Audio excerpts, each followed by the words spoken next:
प्यारे बच्चों, आप सभी का हमारे चैनल पे बहुत बहुत स्वागत है। जितने विद्यार्थी 28 फरवरी को संस्कृत का पेपर देने वाले हैं उनके लिए मैं संस्कृत का एक वायरल मॉडल पेपर लेकर आ चुका हूं। और बच्चों, इस वीडियो के माध्यम से मैं आप सभी को इस पूरे वायरल मॉडल पेपर का A to Z suggestion provide करने वाला हूं। और बच्चों, इसी प्रकार का आप सभी का संस्कृत का पेपर आने वाला है, जैसा कि आप यहाँ पे देख पा रहे हो। और बच्चों, इस पूरे पेपर को हल करने के लिए आपके पास समय रहेंगे 3 घंटे 15 मिनट, जो कि 70 नंबर का रहने वाला है। आप लोग जानते होंगे, ठीक ना। और बच्चों, यहाँ पे कुछ नहीं, यहाँ पे दिशा निर्देश लिखा गया है कि प्रारंभ के 15 मिनट परीक्षार्थियों को प्रश्न पत्र पढ़ने के लिए निर्धारित है। और ये जो पेपर होगा 2 खंड में डिवाइड होगा, खंड अ और खंड ब में। और बच्चों, खंड अ में आप सभी का हिंदी और मैथ की तरफ बिल्कुल यहाँ पे 20 MCQ रहेंगे, जिनको हल करना है OMR आंसर शीट पर, ठीक ना। आइए बच्चों, मैं आप सभी का थोड़ा भी टाइम वेस्ट नहीं करूंगा और सबसे पहले हम ये बात करेंगे खंड अ के सारे प्रश्नों को। और बच्चों, इस वीडियो के माध्यम से मैं आप सभी को पूरा मैं सॉल्यूशन के साथ बताऊंगा, एक एक प्रश्न का उत्तर बताऊंगा। अगर आप ये वीडियो अंत तक देख लेते हैं तो कल के पेपर में भाई आप गर्दा उड़ा दोगे और 70 में 70 छाप सकते हो, इस बात की पूरी गारंटी है। आइए बच्चों, हमारा क्वेश्चन क्या बोल रहा है। उपखंड यहाँ पे पहला बोल रहा है कि प्रश्न संख्या 1 से लेकर के 2 तक गद्यांश आधारित प्रश्न है। गद्यांश को ध्यान से पढ़िए और पढ़ के उत्तर का चयन करना है। और यहाँ पे लिखा गया है, ठीक ना। यहाँ बोला गया कि संग्रह केरल प्रदेश से मालवांतर प्रांते पुलख्याता, ठीक ना, नद्या स्थित सलक्रम ग्रामे अष्टाशीत्यधिके, ठीक ना। इस प्रकार से बच्चों यहाँ पे लिखा गया आप सभी को। और यहाँ बोलना है कि उक्त गद्यांश का शीर्षक क्या होगा। नैतिक मूल्यानि, जीवनम नियतम बने, या आदि शंकराचार्य, या मदन मोहन मालवीय। तो बच्चों, जो यहाँ पे देख सकते हैं आदि शंकराचार्य के बारे में बात किया जा रहा है। तो बच्चों, इस क्वेश्चन का राइट आंसर क्या हो जाएगा, आदि शंकराचार्य यहाँ पे हो जाएगा। ऑप्शन नंबर तीसरा आपका बिल्कुल यहाँ पे राइट आंसर हो जाएगा।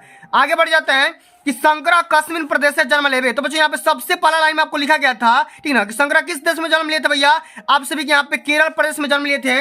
ऑप्शन नंबर यहाँ पे दूसरा बिल्कुल राइट आंसर हो जाएगा। तो बच्चों, जितना क्वेश्चन मैं बता रहा हूँ ना, कल के पेपर में यही प्रश्न छपने वाला है भाई, इससे बाहर नहीं जाएगा। अगला क्वेश्चन पूछा गया था कि आदि शंकराचार्य कस, ठीक ना, मातु का आसित, माने आदि शंकराचार्य उसके माता का नाम कौन थे भैया। सुभद्रा, सुमाला, या सुनीति, या सुमंत्रा। तो बच्चों, आदि शंकराचार्य के माता का नाम क्या था। तो बच्चों, उनके माता का नाम था सुभद्रा। क्या था भैया, सुभद्रा था। ऑप्शन नंबर पहला इसका राइट आंसर हो जाएगा। आगे देख लेते हैं कि उपमा भरती ही प्रसिद्ध अस्थि। तो बच्चों, यहाँ पे राइट आंसर होगा माघस्य, या शूद्रकस्य, या कालिदास, या यहाँ पे वाल्मीकि। तो बच्चों, इसका राइट आंसर क्या होगा, चौथा का ऑप्शन नंबर यहाँ पे तीसरा राइट आंसर हो जाएगा, क्योंकि उपमा कालिदासस्य भरती प्रशस्ति, ठीक ना। ऑप्शन नंबर यहाँ पे तीसरा राइट आंसर हो जाएगा। आगे देख लेते हैं कि विद्यार्थी चर्या पाठ महाभारत, या मनुस्मृति, या केवल की स्मृति, या रामायण ग्रंथ से संकलित है। तो बच्चों, बताना है कि किस पाठ से लिया गया है। तो बच्चों, पांचवा का ऑप्शन नंबर यहाँ पे बी मनुस्मृति ग्रंथ से संकलित है, ठीक ना। ऑप्शन नंबर यहाँ पे सेकंड बिल्कुल राइट आंसर हो जाएगा। बच्चों, सभी प्रश्नों को रट लो, कल के पेपर में यही प्रश्न आएगा, इससे बाहर एक भी क्वेश्चन नहीं आएगा। अगला क्वेश्चन बोला गया कि द्रोणाचार्य कस्य गुरु आसित। द्रोणाचार्य किसके गुरु थे भैया, बताना है। पांडवों, ठीक ना, कौरवों, या पांडव और कौरव दोनों के, या कर्ण का। तो बच्चों, यहाँ पे द्रोणाचार्य कस्य गुरु आसित, द्रोणाचार्य किसके गुरु थे भैया, तो आपको बताना है। छठवा का राइट आंसर यहाँ पे हो जाएगा, पांडवों और कौरवों का गुरु थे भाई, पांडवों और कौरवों, इसका राइट आंसर हो जाएगा। अगला हमारा क्वेश्चन पूछा गया था कि गीतामृतम पाठ के श्लोक किस से उतरती रहे, ठीक ना, रामायण, महाभारत, या श्री भगवत गीता, या रामचरितमानस। तो बच्चों, यहाँ पे गीतामृतम क्या हो जाएगा, सातवां का श्री भगवत गीता हो जाएगा, ठीक ना, श्रीमद् भगवत गीता हो जाएगा, इस चैप्टर से लिया गया है। अगला क्वेश्चन क्या पूछा गया है कि पृथ्व्याम रत्नानि सन्ति चत्वारि एकम त्रीणि या द्वे। तो बच्चों, यहाँ पे क्या हो जाएगा, आठवां का ऑप्शन नंबर यहाँ पे तीसरा हो जाएगा, त्रीणि हो जाएगा। कई बार पेपर में क्वेश्चन को पूछा गया है। और बच्चों, जो संस्कृत में क्वेश्चन आता है ना, सेम टू सेम वही छप करके आता है भैया, इससे बाहर नहीं आएगा, इस बात की पूरी गारंटी है। अगला क्वेश्चन क्या पूछा गया है कि मोहनदास मातुर नाम आसित, पुतलीबाई, तितलीबाई, कमलीबाई, या कस्तूरबा बाई। तो बच्चों, बताओ कि मोहनदास के मातुर का माने माता का नाम क्या था। तो यहाँ पे 9वां का ऑप्शन नंबर ये हो जाएगा, पुतलीबाई हो जाएगा। मोहनदास का भाई माता का नाम क्या था भैया, क्या हो जाएगा, पुतलीबाई हो जाएगा।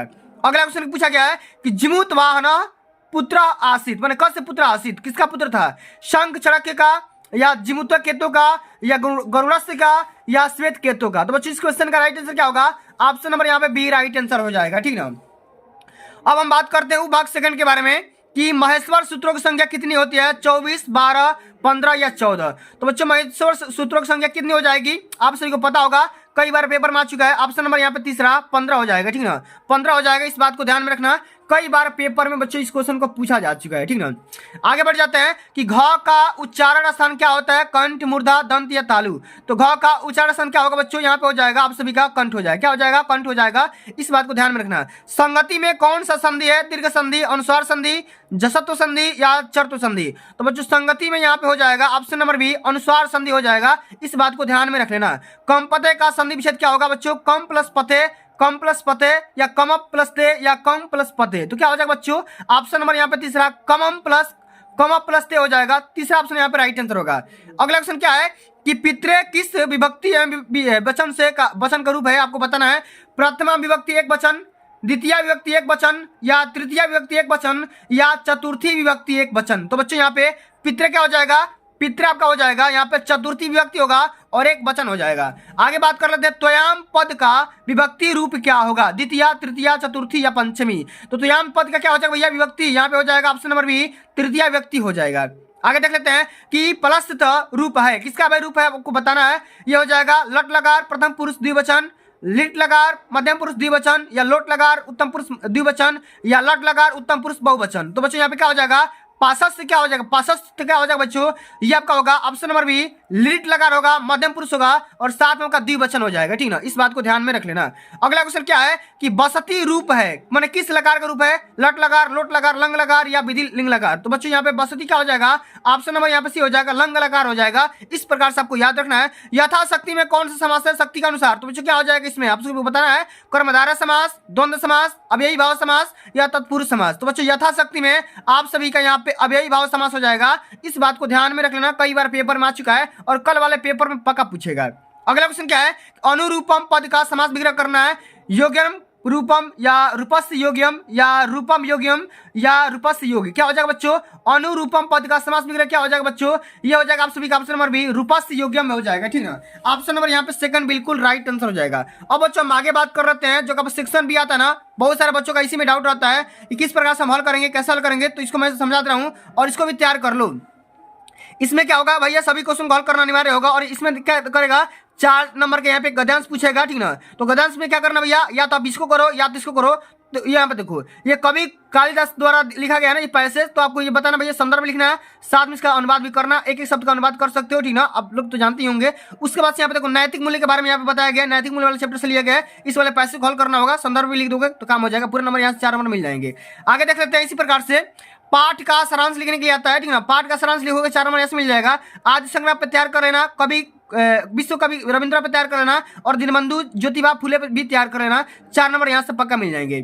और बच्चों अगला हमारा क्वेश्चन क्या आता है, हिंदी में अनुवाद करना होता है, हिंदी में अर्थ लिखना होता है, ठीक है। इसका अर्थ लिख दो भाई, खाली नंबर मिल जाएंगे। जैसे आपने यहाँ पे देखो संस्कृत का यहाँ पे गद्यांश का लिखा, उसी प्रकार से पदांश से पूछा गया है, पदांश को भी हल करोगे पूरा नंबर यहाँ से मिल जाएंगे। आगे देख लेते हैं, अगला सुक्ति का किन्हीं शब्दों में हिंदी में अर्थ लिखना है, ठीक ना। विद्या न इसके बारे में लिख दो, या संतम बीड़ी जीवती के बारे में लिख दो, या नु तु वृक्षम भवंतम विवाह के बारे में लिख दो। क्या करना भाई, इसका केवल अर्थ लिख देना भाई, पूरा यहाँ से नंबर मिल जाएंगे, 3 नंबर यहाँ से मिल जाएंगे। और किसी एक ही के बारे में लिखना है भाई, सबके बारे में नहीं लिखना है। आगे देख लेते हैं, किसी भी एक श्लोक का अर्थ यहाँ पे संस्कृत में अर्थ देना होगा, ठीक ना। अर्थ पूरा लिखना होगा आप सभी को। तो 2 यहाँ पे क्वेश्चन पूछा गया, दोनों में से किसी एक क्वेश्चन को हल करना होगा, दोनों को हल नहीं करना है, ठीक ना।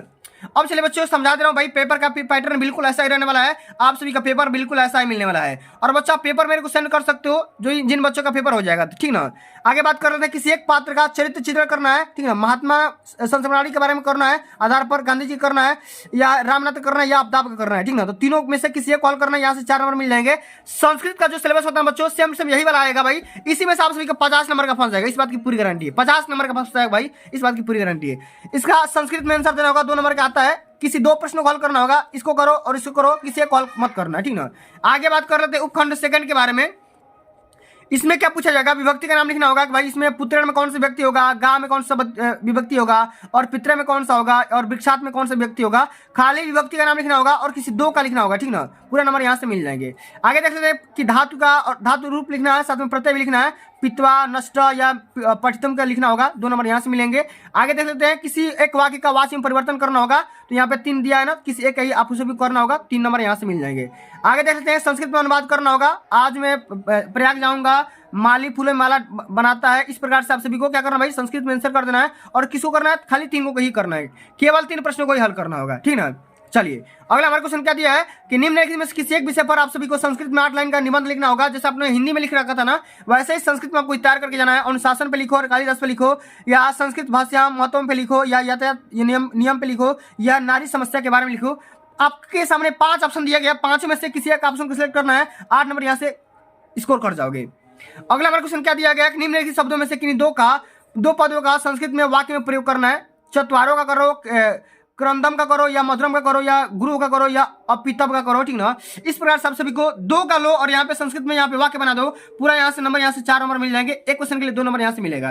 तो प्यारे बच्चों आज के लिए बस इतना ही। अगर ये वीडियो आप सभी को अच्छी लगी होगी, हेल्पफुल लगी होगी, तो वीडियो को लाइक कर देना, शेयर कर देना, चैनल पे नए होंगे सब्सक्राइब कर देना। और बच्चों एक बात मैं आप सभी को बता देना चाहता हूं कि आज मैं सुबह में, ठीक ना, कल मैं सुबह में 28 फरवरी को मैं सुबह में 4 बजे लाइव आऊंगा। जिन बच्चों का डाउट होगा संस्कृत में, मैं आप सभी को 4 बजे से लेकर के 6 बजे यहाँ पे 2 घंटा लाइव रहूंगा। 2 घंटे में मैं आप सभी को सारा संस्कृत का पूरा डाउट क्लियर कर दूंगा। और उस सेशन को देखने के बाद आप संस्कृत में 50 में 70 में तो भैया 50-60 तो नंबर स्कोर ही कर सकते हो, इस बात की पूरी गारंटी है।